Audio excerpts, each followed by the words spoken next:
Hello guys, welcome to JK study circle. जैसा कि आप जानते हैं हमारे इस चैनल पे इकोनॉमिक्स की लेक्चर सीरीज़ चल रही है और आज हमारा इकोनॉमिक्स का 5th लेक्चर है। हाँ, अगर आप हमारे इस चैनल पे नए हैं तो प्लीज़ सब्सक्राइब कर दीजिए और शेयर कीजिए, कमेंट कीजिए, लाइक कीजिए ताकि हमें मोटिवेशन मिलती रहे और हम आपके लिए ऐसी ऐसी वीडियो लाते रहें। ज़्यादा टाइम ना लेते हुए आइए आज का हम टॉपिक शुरू करते हैं, थ्योरी ऑफ प्रोडक्शन, और इसी के साथ हम कॉस्ट अकाउंटिंग भी आज ही करेंगे। ठीक है। सबसे पहले देखिए थ्योरी ऑफ प्रोडक्शन होती क्या है। प्रोडक्शन मींस क्रिएशन और bringing the change in the physical product. Production का क्या मतलब होता है? प्रोडक्शन का मतलब होता है क्रिएशन करना या चेंज लाना फिजिकल प्रोडक्ट में। ठीक है, उसका मतलब होता है प्रोडक्शन। फैक्टर ऑफ प्रोडक्शन क्या होता है? All goods and services with help in the process of production. वो सभी गुड्स एंड सर्विसेज जो हमें मदद करती हैं प्रोडक्शन की प्रोसेस को करने में, उसको हम कहते हैं फैक्टर ऑफ प्रोडक्शन। ठीक, वो कौन कौन से होते हैं वो देखते हैं हम। Factor of production usually expressed as Q X F into L bracket में के। ये हम फंक्शन में इसको एक्सप्लेन करते हैं। जैसे Q हमारा हो गया क्वांटिटी प्रोड्यूस, जितनी हमने क्वांटिटी प्रोड्यूस की। L हमारी होगी लेबर होगी और K हमारी होगी कैपिटल। ठीक है। फॉर एग्जांपल हमने 40 या 4 क्वांटिटी प्रोड्यूस की, 40 क्वांटिटी प्रोड्यूस की और 5 लेबर और 4 कैपिटल यूज करके। अब सबसे पहले देखिए टोटल प्रोडक्ट क्या होता है। टोटल प्रोडक्ट होता है टोटल क्वांटिटी गुड्स की जो हम प्रोड्यूस करती है firm during specific time period. मतलब एक टाइम पीरियड फर्म डिसाइड कर लेती है और उस टाइम पीरियड में ही जो अपनी क्वांटिटी प्रोड्यूस करती है हम उसको बोलते हैं टोटल प्रोडक्ट। ठीक है। जैसे फॉर एग्जांपल जनवरी में 10 की, फरवरी में 12, ऐसे करते करते करते उनने पूरे साल में 65 यूनिट प्रोड्यूस की। इसको हम बोलते हैं total return of variable factors. ठीक है।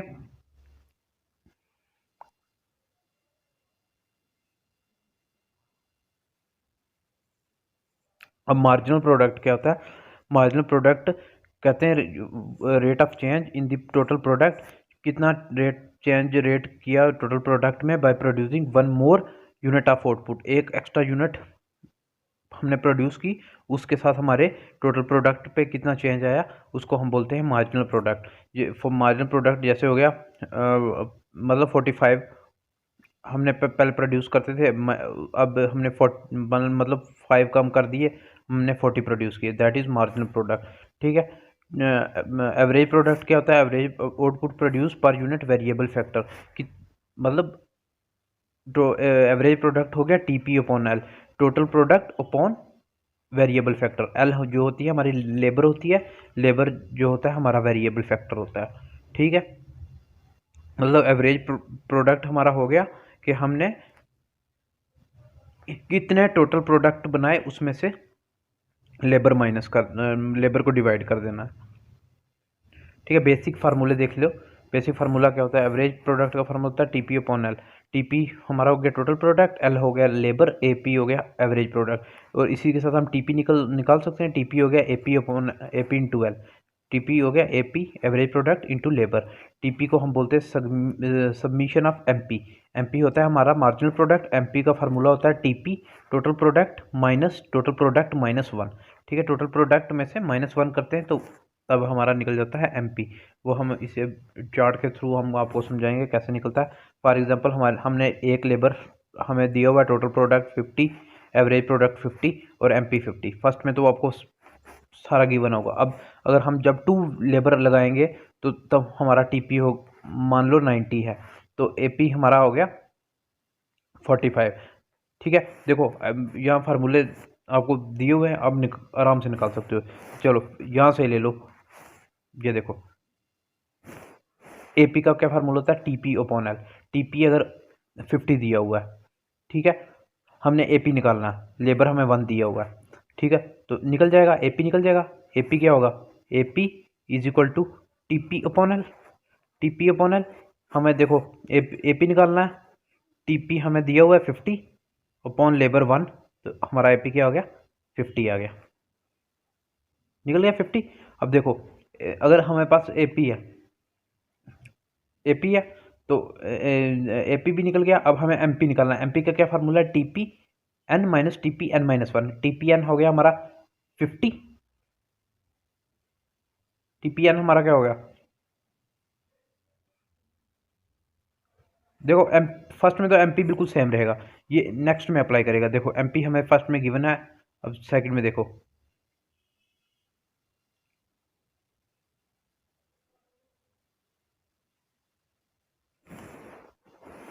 देखो जब हमने 2 लेबर लगाई, TP हमारा निकला 90, वही फार्मूला लगा के AP निकला 45, फार्मूला लगा के MP देखो कैसे निकला, TPN-1, देखो TPN हो गया 90, TPN-1, यहाँ से मतलब आप इसको ऐसे भी कर सकते हो, TP 90 ये हमारा आ गया 40, इसी तरह से 120 - 90 ये हो गया 30, 140 - 120 ये हो गया 20, 150 - 140 ये हो गया 10, अब 150 - 150 ये आ गया 0, ठीक है। 147 - 150 ये हो गया -3। देखो इसी तरीके से अगर यहाँ इसके ऊपर तो कुछ नहीं था, 50 - 0 50, देखो MP सारा निकल गया, MP हो गया TPN ऊपर ऊपर वाला हो गया, ठीक है, इसके ऊपर 0 है, TPN हमारा हो गया 0 - TPN-1 ये हो गया 50, तो ये 50 आ गया। जब इसको 50 - 0, TPN हो गया 50 - 0, TPN हो गया 90 - TPN-1 हो गया 50, एक मतलब पीछे वाला लेना है 50, ये 40, एवरेज प्रोडक्ट भी निकल गया और मार्जिनल प्रोडक्ट भी आपका निकल गया, ठीक है। अब देखो जब हमारा ये कंडीशन आएगी, जब हमारा MP जो होगा नेगेटिव हो जाएगा, तो तब क्या होगा, डिस्गाइज्ड अनएम्प्लॉयमेंट, मतलब डिस्गाइज मतलब जानबूझ के जो हम अनएम्प्लॉयमेंट लाते हैं वो, उसको हम बोलते हैं डिस्गाइज अनएम्प्लॉयमेंट। तो तब उस केस में क्या होगा, हमारा TP भी जो होगा डिक्रीज हो जाएगा। TP कौन सा, टोटल प्रोडक्ट, टोटल प्रोडक्ट हमारा क्या है, ये देखो 147, ये भी डिक्रीज हो रहा है, ठीक है। नेगेटिव MP होगा जिस, जब आपको ये क्वेश्चन आ सकता है कि जब हमारा नेगेटिव MP होगा तब कौन सी कंडीशन आएगी, डिस्गाइज्ड इन अनएम्प्लॉयमेंट या एम्प्लॉयमेंट या बोथ या नन ऑफ दीज, तो आप उस केस में आप यूज़ करेंगे डिस्गाइज्ड अनएम्प्लॉयमेंट, जो हम जानबूझकर अनएम्प्लॉयमेंट क्रिएट करते हैं। हमारे पास वो तो होती है, मतलब हमारे पास पोस्टें होंगी, बट हम हमारी मतलब पोस्टें क्या, फॉर एग्जांपल आप एक इंडस्ट्री में काम कर रहे हो, वहाँ पे पोस्टें होंगी पर स्टाफ वहाँ का शो करेगा नहीं, हमें लेबर की कोई ज़रूरत नहीं है, कुछ नहीं, अगर या फिर हम ज़्यादा जब लेबर लगा देंगे, ठीक है, जब हम ज़्यादा लेबर लगा रहे हैं तो हमारा MP नेगेटिव हो रहा है, तो उस केस में क्या हो रहा है, डिस्गाइज्ड अनएम्प्लॉयमेंट हो रही है, ठीक है। डिस्गाइज मतलब आपकी प्रोडक्टिविटी कम हो रही है, दैट मीन्स ये है, ठीक है। अब एक आता है आगे लॉ ऑफ वेरिएबल प्रोपोर्शनल, ये क्या कहता है, it state that as more variable factor is combined with fixed factor a stage must ultimately come when MP variable factor start declining. इसने क्या कहा, जब हम ज़्यादा से ज़्यादा वेरिएबल फैक्टर मतलब लेबर ज़्यादा से ज़्यादा लगाएंगे, कंबाइन करेंगे फिक्स फैक्टर के साथ, जैसे कैपिटल हमारा फिक्स फैक्टर होगा, ठीक है। जब हम लेबर ज़्यादा लगा लेंगे इसके साथ, कैपिटल के साथ, तो एक कंडीशन आएगी, जो हमारा MP होगा वो डिक्लाइन करेगा, मतलब यही जो कंडीशन आपको ये ऊपर दिखाई, ये लॉ ऑफ वेरिएबल प्रोपोर्शन। देखो हमने लेबर इंक्रीज करते रहे, ठीक है, लेबर इंक्रीज करते रहे और एक टाइम हमारा ऐसा आया कि हमारा जो MP हो गया वो डिक्लाइन कर गया, ठीक है। अब देखो, अब नेक्स्ट हमारा आ गया फिक्स फैक्टर, जो वेरिएबल फैक्टर थे अब हमारा फिक्स फैक्टर। अब देखो यहाँ पे 1 लैंड हमारे पास फिक्स्ड है 1 अब इसमें हमने बेशक देखो, अब यहाँ पे लॉ वेरिएबल प्रोपोर्शनल में आपको समझाऊंगा। देखो लेबर हमने पहले 1 लगाई थी, तो तब हमारा TP 2 था और MP भी 2 था, ठीक है। अब लेबर जब हमने 2 लगाई, ठीक है, TP हमारा 5 हो गया और MP हो गया 5 - 2 3, 3 न, ये देखो ये एक कंडीशन आई जब हमारा MP 0 हुआ और फिर उसके बाद हमारा नेगेटिव हो गया, ठीक है, नेगेटिव हो गया, ठीक है, नेगेटिव हुआ, तो इस केस में क्या हुआ, हमारा जो TP था वो भी डिक्लाइन हो गया। देखो ये हमारी, देखो ये हमारी यहाँ तक लगा लो फर्स्ट स्टेज। फर्स्ट स्टेज में क्या हुआ, एमपी जो कर रहा था डिक्लाइन जब कर रहा था, तो टीपी इंक्रीजिंग रेट में डिक्लाइन हो रहा है। देखो 2 से 5, 5 से 9, 9 से 12, 12 से 14, फिर बाद में टीपी कांस्टेंट हो गया, सेकंड स्टेज में कांस्टेंट हो गया, और थर्ड स्टेज में टीपी हमारा डिक्लाइन हो गया, डिक्रीज हो गया, और हमारा जो एमपी हो गया वो नेगेटिव हो गया। और जो ये हो गया हमारा, यह मैं आपको आगे उसमें समझाऊंगा, ग्राफ में समझाता हूँ मैं आपको, ठीक है। देखो law variable proportion, increasing, diminishing and negative returns इसमें आते हैं, ठीक है। अब वो बताऊंगा कैसे कैसे आएंगे। ये ग्राफ है हमारा, ये वाला, ठीक है। सबसे पहले देखो, ये टीपी की कर्व है और ये एमपी की कर्व है, ठीक है। ये टीपी की कर्व है और ये हमारी एमपी की कर्व है। फर्स्ट केस में देखो, फर्स्ट केस में हुआ टीपी इंक्रीज कर रहा है, ठीक है। तो जो एमपी है वो मैक्सिमम पोजीशन, मैक्सिमम लेवल पे। फर्स्ट केस में देखो, फर्स्ट केस में क्या कर रहा है, फर्स्ट केस में क्या, एमपी इंक्रीज कर रहा है, एमपी इंक्रीज पे है, तो टीपी जो इंक्रीज कर रहा है इंक्रीजिंग रेट पे। ये देखो टीपी इंक्रीज कर रहा है इंक्रीजिंग रेट। सेकंड स्टेज हमारी जब यहाँ पे आई, ये वाली हमारी सेकंड स्टेज, इसमें क्या हुआ, एमपी जो हो गया हमारा डिक्रीज करने लगा। ये सेकंड स्टेज, एमपी हमारा डिक्रीज करने लगा, तो जो टीपी है वो डिक्रीज करने लगा, पर इसका रेट डिक्रीजिंग रेट पे, ठीक है। अब थर्ड स्टेज में क्या हुआ, जब जब हमारा एमपी यहाँ पे ज़ीरो हो गया, इस कंडीशन पे हमारा एमपी ज़ीरो हो गया, ठीक है। तब उस केस में क्या हुआ, जो हमारा टीपी था वो मैक्सिमम था, टीपी हमारा मैक्सिमम था। और फोर्थ स्टेज में कैसे आई, फोर्थ स्टेज जब आई टीपी हमारा नेगेटिव हो गया, इसके नीचे चला गया, टीपी नेगेटिव हो गया, तो एमपी नेगेटिव हो गया सॉरी, तो टीपी डिक्रीज हो गया, ठीक है। अब यहां से देखो, अब इसका कंक्लूजन निकालते हैं। फर्स्ट, जब हमारा एमपी इंक्रीज कर रहा था, टीपी, तब हमारा टीपी भी इंक्रीज कर रहा था इंक्रीजिंग रेट पे, ठीक है। फिर अब सेकंड कंक्लूजन क्या निकला, सेकंड स्टेज में, सेकंड स्टेज में देखो, जब एमपी हमारा डिक्रीज कर रहा था, तो टीपी भी हमारा यहाँ पे डिक्रीज कर रहा था पर डिक्रीजिंग रेट पे, ठीक है। अब थर्ड कंक्लूजन क्या निकला, थर्ड कंक्लूजन यहाँ पे, जब हमारा एमपी हमारा जब हो गया ज़ीरो, बिल्कुल नीचे पहुंच गया, एमपी जब हमारा हो गया ज़ीरो, तो जब टीपी हमारा था वो मैक्सिमम था, ठीक है। अब फोर्थ स्टेज में क्या हुआ, फोर्थ स्टेज में टीपी, एमपी हमारा जब नेगेटिव चला गया, तो टीपी हमारा डिक्रीज करने लगा, वो ये है, ठीक है। ये हमारी होगी सबसे मोस्ट इंपॉर्टेंट कर्व, जो कि आपको JKSSB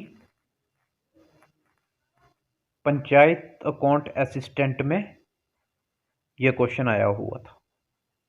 this is most important, ये आपको याद करनी पड़ेगी कर्व है, और इसके कंक्लूजन आपको याद रखने पड़ेंगे, जो कि मैंने लिखे हैं, और इसके मैं नोट्स आपको टेलीग्राम पे प्रोवाइड कर दूंगा, आप वहाँ से जाकर डाउनलोड कर सकते हैं। तो जो टेलीग्राम का लिंक होगा वो मैं डिस्क्रिप्शन बॉक्स में दे दूंगा, ठीक है। अब हम आगे चलते हैं। अब हमारा नेक्स्ट टॉपिक आएगा कंसेप्ट ऑफ कॉस्ट, ठीक है। Cost refer to expenditure incurred by a producer explicitly or implicitly on the factor as well as non-factor input for given amount of quantity। Cost क्या कहती है, कॉस्ट कहती है expenditure, जो वो खर्चे जो प्रोड्यूसर करता है एक्सप्लिसिटली और इम्प्लिसिटली। ये मैं आपको बताऊंगा एक्सप्लिसिटली और इम्प्लिसिटली क्या होता है, ऑन दी फैक्टर, फैक्टर पे या नॉन फैक्टर इनपुट पे। For given amount of quantity, जितनी उसके पास क्वांटिटी होती है उस क्वांटिटी को लेकर वो जो खर्चे करता है फैक्टर या नॉन फैक्टर इनपुट पे एक्सप्लिसिटली या इम्प्लिसिटली, उसे हम कॉस्ट कैसे कहते हैं। अब ये बताऊंगा मैं एक्सप्लिसिटली और इम्प्लिसिटली क्या होता है। ये कॉस्ट हो गया, दो होती हैं, एक होती है इम्प्लिसिट और एक होती है एक्सप्लिसिट। इम्प्लिसिट कॉस्ट कौन सी होती है, जो हम एक्सपेंडिचर ऑन सेल्फ ओन्ड, मतलब हम जो अपने आप पे खर्चा करते हैं उसको हम बोलते हैं सेल्फ सेल्फ इससे हम इम्प्लिसिट बोलते हैं। ठीक है,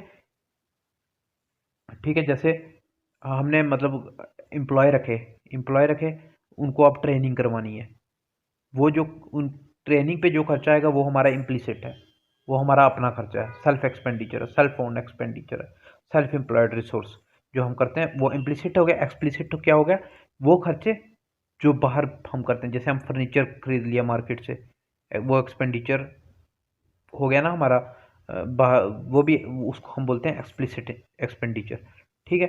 अब शॉर्ट रन कॉस्ट क्या होती है, it is a period of time during which some factor are fixed and some are variable.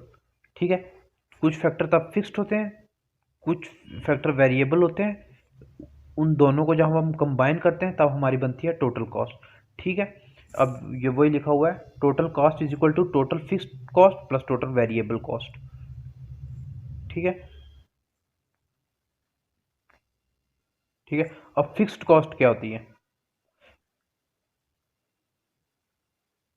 ये expenditure incurred on the purchase of hiring fix factor of production और ऑल्सो सप्लीमेंट्री ओवरहेड और indirect cost. ठीक है, fixed cost वो होती है, वो खर्चे होते हैं जो हम करते हैं किस पे, फिक्स फैक्टर ऑफ प्रोडक्शन पे। जैसे हम मशीनरी ले ली, या प्लांट सेटअप कर लिया, या लैंड खरीद ली, या बिल्डिंग खरीद ली, जो इस पे हम खर्चे करते हैं वो हमारा होता है फिक्स्ड कॉस्ट। ये चेंज नहीं होते with change in input, don't change with change in input. अगर हम और इनपुट इनमें ऐड करेंगे तो ये चेंज बिल्कुल नहीं करेंगे। ठीक है, अब नेक्स्ट हम देखते हैं वेरिएबल कॉस्ट। वेरिएबल कॉस्ट क्या होती है, expenditure incurred on the use of variable factor of production. वो कॉस्ट जो हम वेरिएबल प्रोडक्शन पे इनकर करते हैं उन्हें हम बोलते हैं वेरिएबल कॉस्ट, और इनको हम प्राइम कॉस्ट भी बोलते हैं और डायरेक्ट कॉस्ट भी बोलते हैं। जैसे हमने रॉ मटेरियल खरीद लिया, कैजुअल लेबर रखी, इलेक्ट्रिसिटी का बिल दिया, ये दिस इज हमारे वेरिएबल कॉस्ट, जो हम रोज ये रैकरिंग नेचर के होते हैं, वो फिक्स्ड नेचर के होते हैं। ठीक है, वेरिएबल। अब इस यहाँ पे मैं दिखाता हूँ आपको, देखो टोटल फिक्स्ड कॉस्ट। ठीक है, ये आती है हमारे पास, मतलब ये है हमारी total fix cost. For example हम लेते हैं 10। ठीक है, अब इसी 10 में हमने आउटपुट हमारी, यहाँ पे देखो, यहाँ से लेकर हम यहाँ तक कर सकते हैं, ये चेंज नहीं करती। अगर हम no change due to change in output, ये चेंज नहीं करेगी, हम चाहे आउटपुट जितनी मर्जी बढ़ा लें। टोटल फिक्स्ड कॉस्ट ये चेंज नहीं करती, change in due to change in output. अगर आउटपुट चाहे बढ़ता रहे पर कॉस्ट हमारी ये फिक्स रहती है, that is total fixed cost. Variable cost क्या करती है, वेरिएबल कॉस्ट चेंज करती रहती है। वेरिएबल कॉस्ट की कर्व ऐसी होती है, टोटल ये आप याद रखेंगे, फिक्स्ड कॉस्ट की कर्व ऐसी होती है और वेरिएबल की कॉस्ट की कर्व ऐसी होती है। फिक्स्ड कॉस्ट की कर्व आउटपुट अगर बढ़े भी तो ये चेंज नहीं करती, तो इसमें ये वेरी करती रहती है आउटपुट पे भी। ठीक है, देखो आउटपुट अगर बढ़ा फॉर एग्जांपल तो टोटल वेरिएबल कॉस्ट भी बढ़ेगी, आउटपुट डिक्रीज किया तो टोटल वेरिएबल कॉस्ट भी डिक्रीज करेगी। अगर आउटपुट हमारा ज़ीरो है तो हमारा टोटल वेरिएबल कॉस्ट भी हमारी ज़ीरो होगी। ठीक है, ये एग्जांपल दी है। तो इस केस में ऐसा नहीं होता, इस केस में क्या होगा, अगर आउटपुट बढ़ेगी तब भी हमारी ये कॉस्ट फिक्स रहेगी, आउटपुट कम होगी तब भी ये हमारी कॉस्ट फिक्स रहेगी, या आउटपुट हमारी ज़ीरो होगी तब भी ये कॉस्ट हमारी फिक्स्ड रहेगी। फिक्स कॉस्ट में कोई चेंज नहीं होता। ठीक है, ग्राफिकल रिप्रेजेंटेशन ऑफ इसकी कैसे होती है, TFC, TVC और TC की कैसे होती है, total fixed cost, total variable cost और टोटल कॉस्ट की कैसे होती है।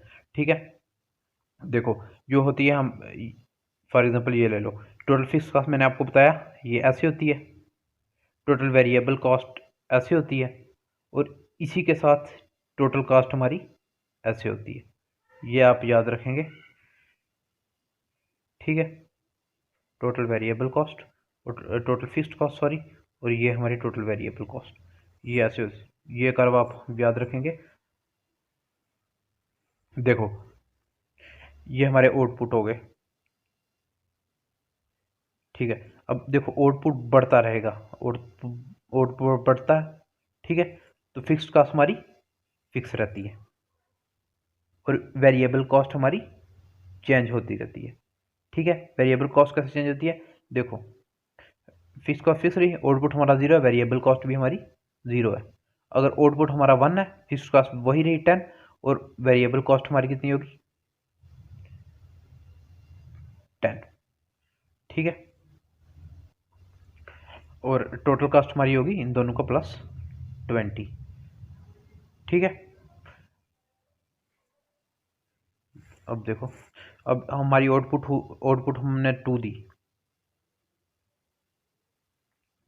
और फिक्स्ड कॉस्ट हमारी 10 और वेरिएबल कॉस्ट हमारी 18 अगर हुई तो ये हमारी 28। अगर आउटपुट 3 हुई, फिक्स कॉस्ट अगर हमारी 10 हुई, वेरिएबल कॉस्ट 24 हुई, तो इनका टोटल कॉस्ट 34 होगी, ठीक है। ये अगर 10 हुई और ये अगर 28 हुई तो ये 38 होगी।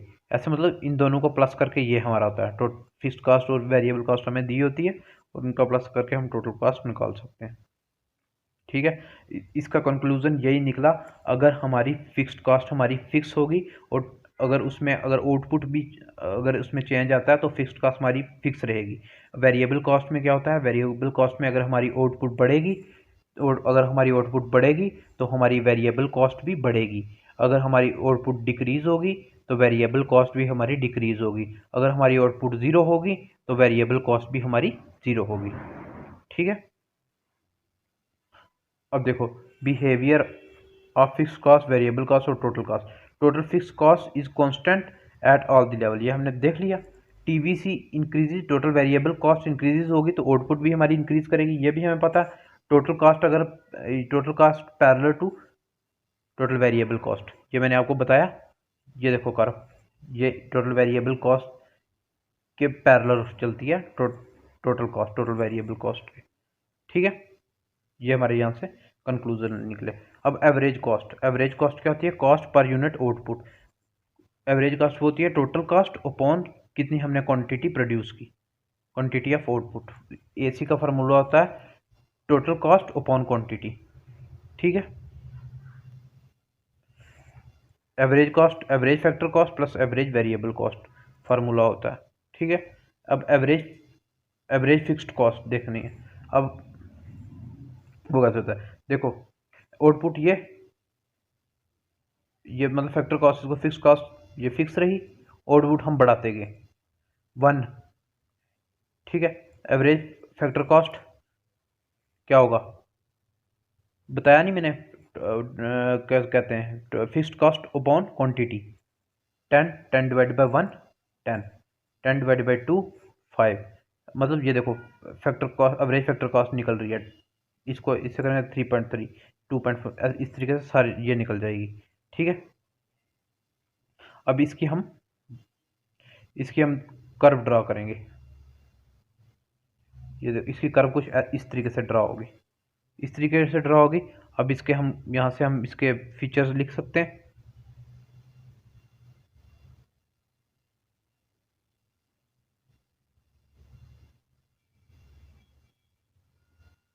देखो एवरेज फिक्स्ड कॉस्ट अगर हमारी डिक्रीज होगी, एवरेज फिक्स्ड कॉस्ट हमारी डिक्रीज होगी तो हमारा आउटपुट इंक्रीज होगी, ये मैं बताता हूँ। ये देखो एवरेज फिक्स, यहाँ देखो एवरेज फिक्स कॉस्ट हमारी डिक्रीज हो रही है, 10 से 5 आ रही है, पर आउटपुट हमारी इंक्रीज हो रही है, 1 से 2 हो रही है, ठीक है। सेकंड एवरेज फिक्स कॉस्ट, वही जैसे मैं बताया, ये फार्मूला कहाँ गया, इसका फार्मूला हम नीचे लिखते हैं, एवरेज कॉस्ट का फार्मूला। एवरेज कॉस्ट का फार्मूला क्या है, टोटल कॉस्ट अपॉन क्वांटिटी, ठीक है। Average cost is equal to total cost upon quantity. ये देखो अब इससे हम निकाल सकते हैं टोटल फिक्स्ड कॉस्ट निकाल सकते हैं, मतलब ये लगा लो एवरेज फिक्स्ड कॉस्ट, ये total fixed cost upon quantity होता है। टोटल फिक्स्ड कॉस्ट हो गया average fixed cost into quantity, निकल जाएगा वो अगर हम किसी पॉइंट पे भी निकाल दें, average fixed total fixed cost हम निकालें फॉर एग्जांपल आउटपुट 2 पे,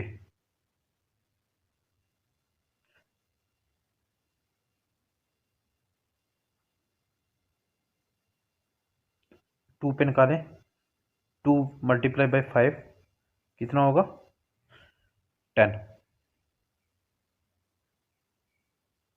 10 4 पे निकालेंगे तो 2.5 आएगा 10, 8 पे, मतलब ये सभी लेवल पे टोटल फिक्स्ड कॉस्ट सेम रहेगी।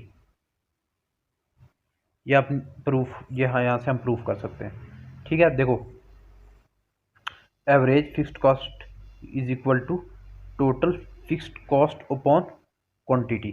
ठीक है, अब देखो सब मैं प्रूफ कर देता हूँ। 2 पे निकालो, ठीक है 2 पे निकालो, क्वांटिटी हमारी टोटल फिक्स्ड कॉस्ट हमने निकालनी है। ठीक है, total fix average fixed cost into quantity, average fixed cost हमारी कितनी है 5 अपॉन क्वांटिटी कितनी है 2, 5 टू ज़र 10, इस पे हमारा कितना निकला 10, 3.3 मल्टीप्लाई बाई 3, ये भी हमारा लगभग 9.9 मतलब 10 के बराबर, 2.5 मल्टीप्लाई बाई 4, ये भी हमारा 10 के बराबर, मतलब हर लेवल पे आपको average total fixed cost same निकलेगी 10।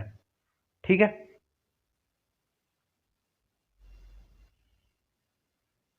अब देखो एवरेज वेरिएबल कॉस्ट। अब वेरिएबल कॉस्ट का क्या मतलब, ये चेंज होती रहेगी।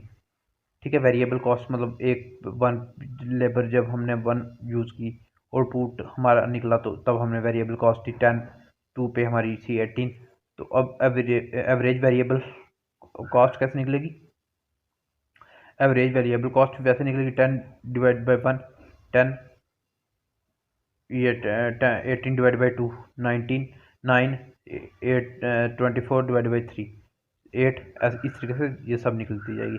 अब इधर से क्या निकलेगा, इधर से भी निकलेगा जब एवरेज वेरिएबल कॉस्ट डिक्रीज करेगी तो हमारा आउटपुट हमारी इंक्रीज करेगी।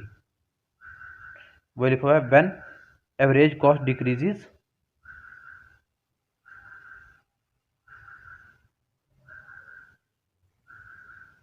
सॉरी ये बाद में देखो, इसके फीचर हमने नीचे लिखे हुए हैं। अब देखो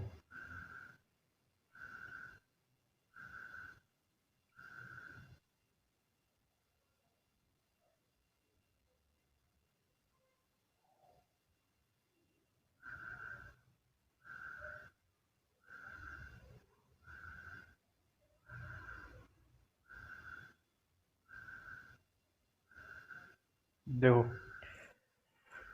ये देखो जब 1 था तो तब 10 निकला, देखो आउटपुट जैसे बढ़ता रहा एक टाइम पे आएगा, पहले तो ये डिक्रीज करती जाएगी और फिर वहाँ से इंक्रीज करती जाएगी, फिर इंक्रीज हो रही है 6.6 से 7.7 आ गई, फिर आगे 8 पॉइंट कुछ आएगी, मतलब इसकी कर्व कैसे बनेगी, पहले ये डिक्रीज जा रही है फिर यहाँ से इंक्रीज बन जाएगी, एवरेज वेरिएबल कॉस्ट की कर्व ऐसे बनेगी, ABC की कर्व ऐसे बनेगी। ये देखो इसका total variable cost upon quantity, ये हो गया एवरेज वेरिएबल कॉस्ट। देखो पहले डिक्रीज किया, फिर बीच में कांस्टेंट रही, फिर इंक्रीज कर गई, ये हो गया हमारे एवरेज वेरिएबल कॉस्ट की कर्व। ठीक है, अब इसके फीचर देखते हैं। Average variable curve is U shaped, बिल्कुल सही, due to law of variable proportion. ठीक है, variable proportional due to law of variable proportion, fix cost के साथ हम वेरिएबल फैक्टर हम जितने भी यूज़ करेंगे तो वो हमें डिस्क्राइब अनएम्प्लॉयमेंट देंगे, ये तो हमने पढ़ा हुआ था। अब देखो थर्ड पॉइंट क्या निकलता है, ABC जब डिक्रीज करेगी, पहले ABC डिक्रीज करेगी फिर कांस्टेंट रहेगी फिर ABC इंक्रीज करेगी। ठीक है, ये हो गया हमारा ये।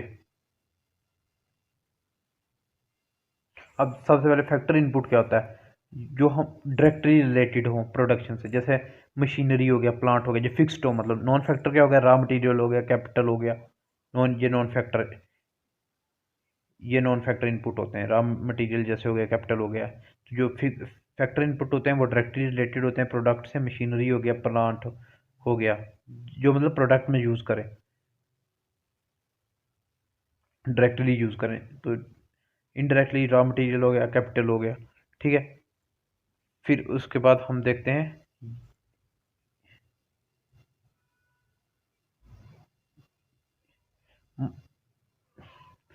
अब ये देखते हैं। अब देखो, average variable cost, average fixed cost और एवरेज कॉस्ट की कर्व कैसे होती है, ठीक है। अब एवरेज देखो, एबीसी की कर्व मैंने बता दी कैसे होती है। एबीसी की कर्व ऐसे यू शेप्ड होती है, पहले डिक्रीज करती है, फिर कांस्टेंट रहती है, फिर इंक्रीज करती है। ये ये ऐसे बनेगी कुछ, ठीक है, यू शेप, ठीक है। पहले डिक्रीज करेगी फिर इंक्रीज करेगी, ठीक है। अब जो होती है एवरेज फैक्टर कॉस्ट की, वो कर्व कैसे होती है,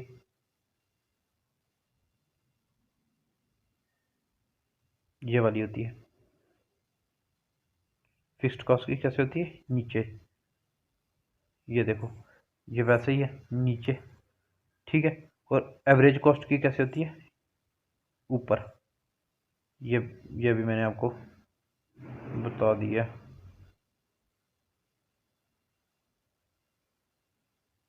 ठीक है, ये आप याद रख लेंगे। एवरेज कॉस्ट की कैसे होती है, ऐसे होती है। अब देखो, पहले आप सब मेरे साथ करेंगे। एवरेज वेरिएबल कॉस्ट की कैसे होती है, एवरेज वाली कॉस्ट की होती है ऐसे यू शेप्ड, सॉरी ये मैंने गलत बना दी, दोबारा बनाते ट्राई करते हैं। ऐसे होती है यू शेप्ड। और फिर क्या होती है उसकी टोटल एवरेज फिक्स्ड कॉस्ट की कैसे होती है, उसकी होती है ऐसे। और एवरेज वेरिएबल कॉस्ट की कैसे होती है, ऐसे, ठीक है। अब बीच में से इनके हम ऐसे एक लाइन ड्रॉ कर लेते हैं, ठीक है। ये हमारा ग्राफ है, ठीक है, जैसे ये लिखा हुआ है, ये के है, ये टी है, ये एस है, ठीक है। अब हमने ए सी निकालना है। एवरेज कॉस्ट कैसे निकलेगी, ये हमारा एल है नीचे, ये एल है, ये टी है, ठीक है। ए सी कैसे निकलेगा, T L, L T plus L के, ये के है, ये एल के, ये टी और ये एस।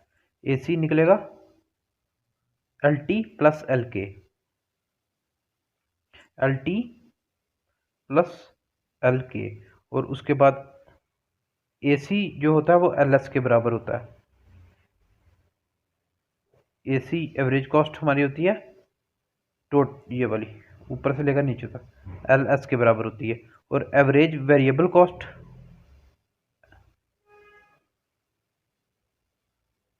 एवरेज वेरिएबल कॉस्ट क्या होगी, एवरेज वेरिएबल कॉस्ट होती है एल के, एल और के। और जो एवरेज फिक्स्ड कॉस्ट क्या होगी, average fixed cost L T.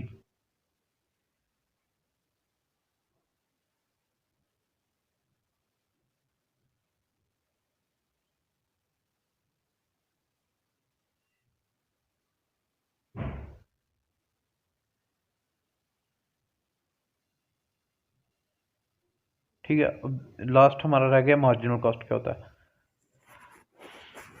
Marginal cost, marginal cost की कर्व ऐसी होती है, ये होता है टोटल वेरिएबल कॉस्ट की कर्व, टीवीसी की कर्व कैसी है, यू शेप्ड होती है, ठीक है, यू शेप्ड होती है।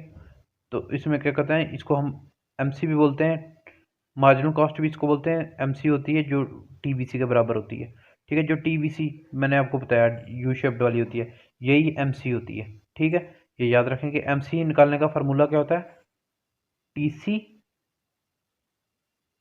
Minus TC N minus one. मतलब जैसे ये हो गया, यहाँ से माइनस ऊपर वाला, यहाँ से 0 है, 10 नहीं आएगा एमसी। अगर ये एमसी हमारा 18 है, 18 माइनस 10 8, इस तरीके से हम एमसी निकाल देते हैं, ठीक है। अब एसी एवरेज कॉस्ट की कर्व ऐसे, एमसी की नीचे से ऊपर इसको कट कर रही होती है, ठीक है। अब यहाँ से रिलेशन का देखो, जब एसी हमारा डिक्रीज करेगा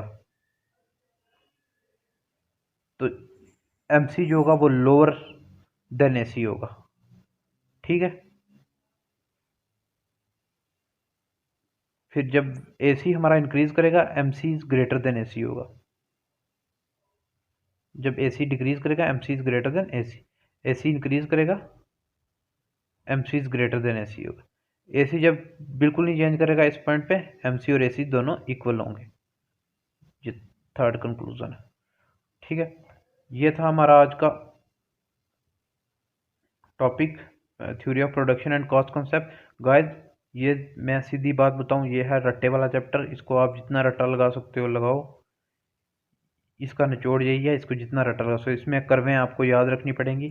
इसमें जितना आप मतलब कैप्चर कर सकते हो अपने दिमाग में ये कर्व वगैरह, उतना ही आपके लिए फ़ायदेमंद रहेगा। तो इसी के साथ आज का ये लेक्चर मैं यहीं पे क्लोज़ करता हूँ। मिलते हैं नेक्स्ट वीडियो में। हाँ प्लीज़ इसे शेयर, सब्सक्राइब और कमेंट ज़रूर करें ताकि हमें मोटिवेशन मिलती रहे। Thank you guys.